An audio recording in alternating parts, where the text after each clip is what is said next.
It's awful. An MRI confirming that Klay Thompson tore his right Achilles. He'll miss a second straight season. Woj reporting that Klay is expected to make a full recovery for next year. Here's the Warriors GM Bob Myers. I can't sit here and say I feel good. I have confidence in our players. I have confidence in our coaches. I have confidence in our ownership. And we're going to keep moving. We're never going to stop. But to be truthful, this hurts. It hurts me, and I know it hurts our organization. Well, look, in Vegas is acknowledging the obvious, just not as much of a championship threat. According to Caesars Sportsbook by William Hill, the Warriors' chances of winning the title go from 8-1 to 20-1, and their odds to make it out of the West have doubled as well. And so we bring in Woj and Tim Legler here for some reaction to this. And Woj, we start with you. What more are you hearing from the Warriors about Klay's injury and their expectations for their season?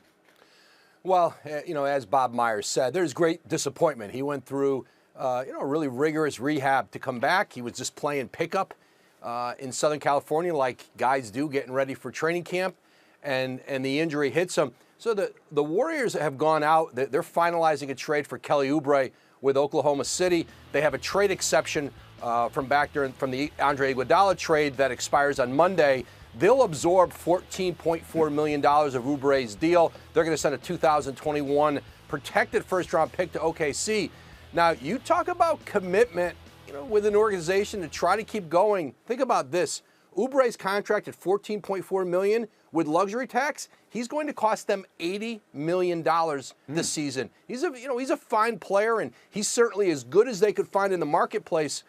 But instead of kind of mailing this year in terms of what they could do with the roster, $80 million commitment to bring in Oubre, and that deal will be finalized here in the next 24 hours. That's fascinating math when a $14 million deal costs you $80 million. But let's pick up that thought, Tim. So you add Oubre and you add Wiseman, who they drafted, and remember they have Wiggins now. What is this team this year without Klay?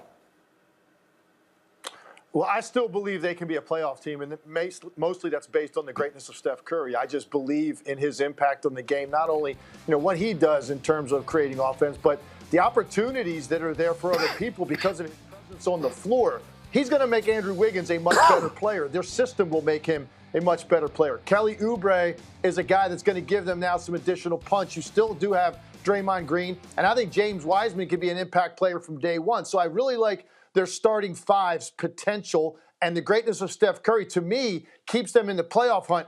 I just don't like their bench very much at all, Greeny. Let's see if they're going to make some additions there that can really make most people buy in, not just myself, because right now I think I'd probably be on a short list of people that think that they could be a 4 or a 5 seed in the West. And Woj, quickly, one other big story yesterday, Gordon Hayward opting out and becoming a free agent. What is his current market, and what was the reasoning behind that? Green, there's a couple things he can do now. He can sign, obviously, as a free agent with teams who have salary cap space. There's not many of them. More likely is he'll continue to work. He and his agent, Mark Bartelstein, will continue to work with the Celtics and trying to find a sign-and-trade deal to a team that doesn't have cap space, but he can do an extension through that sign-and-trade even though he's opted out. Indiana's a team who's had interest with him. He's obviously from Indianapolis. They weren't able to get there yet on a sign-and-trade with Boston. But there's still some teams out there. New York would love to bring him in on maybe a big money, shorter deal. But I think Gordon Hayward's looking to get a longer-term security in the marketplace. Legs, quickly, give me one team you think should be right now going crazy trying to get Gordon Hayward. I look at the Western Conference. I think there are 3 teams. Utah, Denver, and Phoenix, for me, would be 3 teams that would be very interesting for Gordon Hayward. They need help at that position. He still wants to be a starter. And all of those teams are different levels of interest depending on how you look at them as playoff teams. Phoenix obviously on the rise now with Chris Paul.